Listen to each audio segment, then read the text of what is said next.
Hyundai.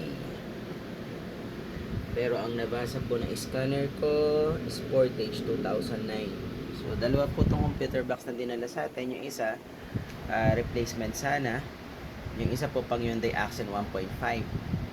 Pero nung na-repair ko po yung computer box, lumabas na po yung check engine light at saka immobilizer indicator light. No, hindi ko po mabasa sa Hyundai. So, sa Kia Sportage ko po siya nakita.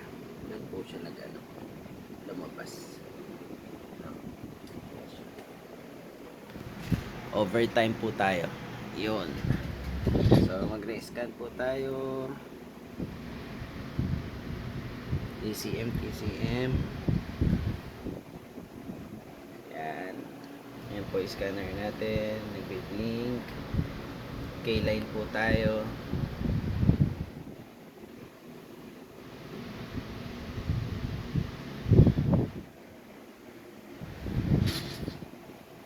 Yun.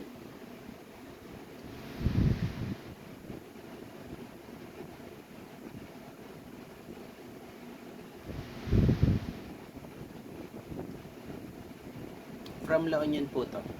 Computer box.